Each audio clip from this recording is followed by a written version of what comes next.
Hey guys, so this is my character on the Hardcore Apprentice ladder for rushing or ladder racing. But to be honest, even though the video is going to be about Labyrinth and how to run it really fast, um, whether or not you want to race or not race isn't the point. The point is your enchants. I know a lot of you guys are really struggling on getting the enchant. Um, and yeah, I originally wanted to just kind of farm my own enchant to see how long it took. I actually ended up finally getting my Earthquake Duration enchant, which took about, I'd say, I started like 3 days ago, so I got it today. So if you, let me just quickly bring this up again. So 3 days ago, okay, so 3 days ago, or 4 days ago now, because, it's been the fourth day. But 3 days ago, I'm not even on the ladder at all. I didn't really care about ladder racing. And then on the fourth day, this is when people were kind of like posting videos on how fast they could run Labyrinth. And then I'm like, oh, hey, look, it's actually quite quick, even though the layouts are pretty complicated or whatever. So I decided to give it a shot myself. Basically, when it comes to running the lab fast for your enchantments, so before you even get started to get competitive on the ladder, you really want to just focus on the getting the enchantment that you want. That will be a good motivator to practice and get faster. So of course, getting to the daily labyrinth discussion to basically see the labyrinth layout is very important. It allows you to plan your route. So whenever it's top right, or a secret passage, you want to see what it's like. And I've actually found that secret passages kind of become like a 50-50. Certain map layouts and dungeon layouts are also 50-50s, in which you could get screwed because you would go in one direction, but the actual golden key is in the other direction. So today is one of those cases. So let's talk about today. Today is straightforward. You go to top right, and then you go to left entrance. Then you go top right, top right, and then you go uh, kill Zaro again, and then you go to the top left, and then when you enter this room, the key can actually spawn towards the right side or towards the left side, and if you guess wrong, you pretty much lost your run if you were competing.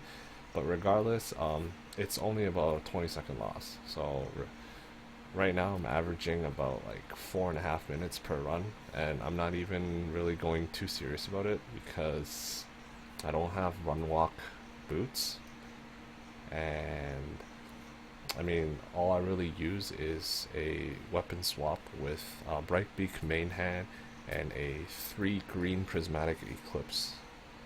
I don't even think it's 3 green. I think it's 2 green, 1 red prismatic eclipse. But ideally, it's just for the global attack speed so that my leap slam and my whirling blades are equally fast, and that's quite important. Um, I guess my current feedback with running Labyrinth competitively is that certain randomness needs to be really be mitigated by GGG, in the sense that, like, for instance, secret passages can spawn to the left or to the right, and if you're a speedrunner, if the secret passage is somewhere after first Izaro, you're basically committing like a minute and a half to find out that, oh, my run is screwed. Do I want to continue and get an enchant for free, or do I just want to reset now? And it kind of makes the uh, experience not as good as it could be. But regardless, this is why I told you guys in the beginning of the video to really focus on getting enchantments, because ultimately a lot of you guys don't care for the ladder. I understand that, but if you think about getting your enchantments, the whole labyrinth experience really feels like the Diablo 2 bail runs. Like, your friends ask you, so you just run the last boss and kill him over and over again, and then you go, yeah. And it's pretty addicting. And the fact is, when you start running Labyrinth a lot, it gets pretty addictive. You know, put on your favorite songs and then just keep running it. So without further ado, I'm gonna show you a run and basically how you can make any character that you play. So in general, your main character, if you want to make him a speed running demon, have a weapon swap with Breakbeat and a prismatic eclipse on the offhand. You want to have Brightbeak on the main hand so that you can still leap slam. So if you swapped it around, you can still leap slam, but it's not as fast as if you was here. There's a huge difference, and that's because Brightbeak has a 2.1 attacks per second, and leap slam takes the main hand attack speed on the weapon. And Whirling Blades, on the other hand, just takes the global attack speed and attack speed bonuses from your passive. So having it on your offhand, you have an insane Whirling Blade, and you also have a really fast Leap Slam, both of which contribute to really nice runs. When you begin, don't expect your first run to be like, you know, really fast. The first couple of runs, I would say, like, have the first 2 to 3 runs as practice runs to see which exits are going to be consistently there. So for instance, I started, you'll see that in this map, I know that I start here, I always leap slam, and if I was to really speed run this, I would leap slam, and I know that this map, it's always going to be here, so it's 100% consistent for this exit, so I will whirl like crazy. Here, again, you'll see I leap slam in the beginning to just see what type of layout I have and to get over these obstacles that really have a Whirling Blade struggle. And here, I know that I'm going to be heading over here, so you'll see that I changed to whirl. And even with like 0 movement speed boots, or I think it's 10. So let me just zone into Exile. My boots have 10 movement speed. The people who are actually trying to get rank 1 on the ladder, they, I believe, have the 5-7 steps or whatever the boots are called, so the 50 movement speed boots, and they have like actual run Quicksilver Flask and all that. But like, to me, I just want to enchant my helm. I want to, you know, enjoy some music and whatever, so it doesn't matter. A fast time just comes with running this a lot. So, yep. I mean, I got here pretty fast, and I think any person who, you know, is pretty good at reflexes are going to do well just running. So I actually have an Ancestral Protector to give myself more attack speed, and because I wanted to enchant as fast as possible, I'm playing on no sound, which is why there is no sound right now. And unfortunately, until GGG decides to actually change how the timing for Labyrinth runs are, so there has been suggestions to start the timer only when the grace period ends, so when you start moving your character. Until they do that, if you don't play with no sound or on an SSD or a RAM disk, you basically have no chance of being top ladder. And the reason why I'm playing on no sound right now is because I've actually crashed a couple of times halfway through the run while zoning into the open areas. And I was like, you know what, I'm just gonna turn off the sound and hope that it doesn't crash, and so far it's worked. So there's something funky with the sound. Okay, so on the next Exile fight, I'm gonna talk a little bit about how to really approach the fight in a safe but efficient way to damage him. So when Exile starts, he will always do 3 things. He'll either walk up to you, he'll do the Sunder Wave thing move, and the last one is he'll do a leap slam towards you. the best thing that he can actually do towards you is the leap slam. So if he leap slams you, you basically get free damage on him. And I almost died there. Whoops. But yeah, basically, now that I'm at Zaro, we'll talk about how to approach fighting him. I use a poison setup with concentrated effect and basically earthquake on one hand. I put for like basically you get the setup. So he leap slammed me, which means I get the setup. And you can see like his leap slam basically allowed me to like ground or earthquake him until he went to next phase. The reason why you can do that is because every time he leap slams, he does that taunt afterwards.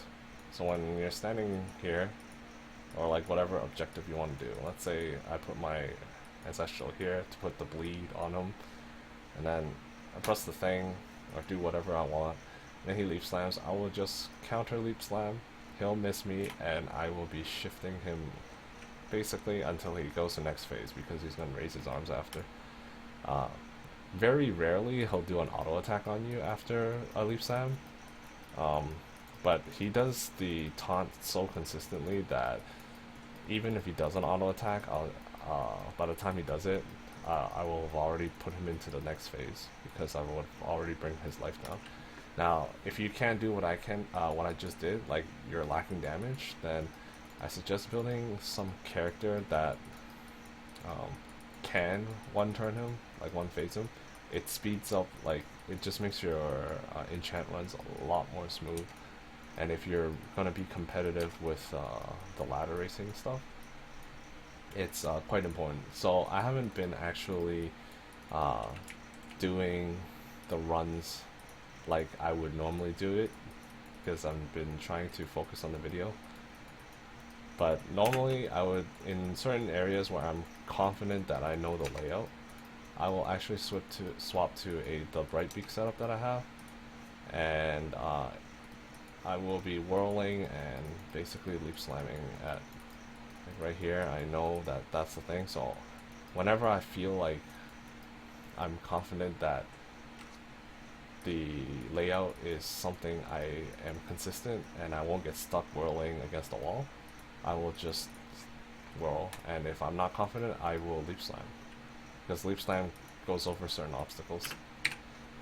So for me, I hope he leap slams me. I pop my pots, I attack.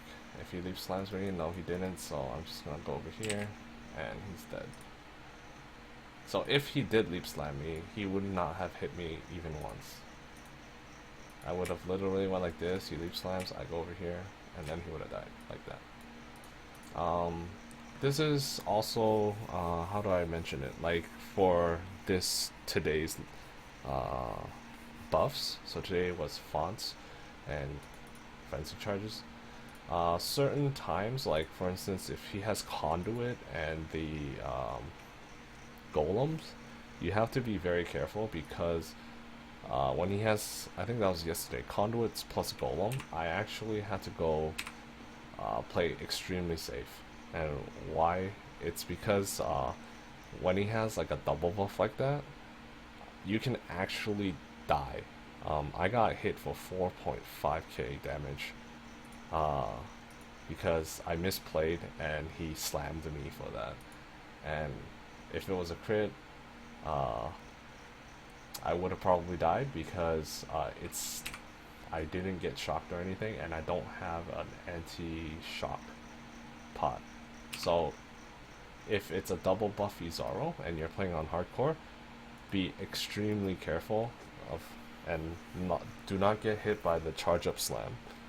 Other than that, basically that's pretty much everything I wanted to talk about for Izaro and dungeon running.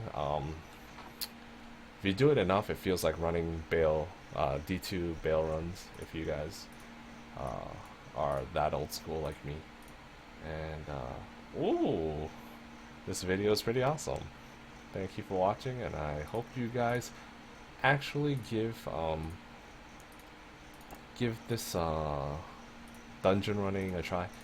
Yuzaro's not hard. He's pretty fun. In fact, the traps are much more scary than he is, and the whole speedrunning aspect of it, take it with a grain of salt. Um, don't be like, oh, I can't beat these guys. They're all like super fast. Just basically treat it like just treat it as like, okay, this is my time. Um, I think I can do better than that, so I'm always gonna aim for my own time and improve yourself because it's really fun. Like even just speed racing yourself, and it takes the really complex parts of like general racing, where you begin from level one and then start from Twilight Zone or Twilight Strand. It takes that aspect of like managing your inventory and skills and all that other stuff. It just kind of takes it out. You get your most beast character, and you're kind of like competing against yourself, and then you kind of see where you stand amongst everyone else, and it's really fun. So definitely give it a try. And you know, if at the very least you still don't like it, at least you'll have feedback for GGG, and they'll have stuff to do to make it more enjoyable for everyone else. Yeah. Hope I didn't talk too much, and I'll see you guys next time.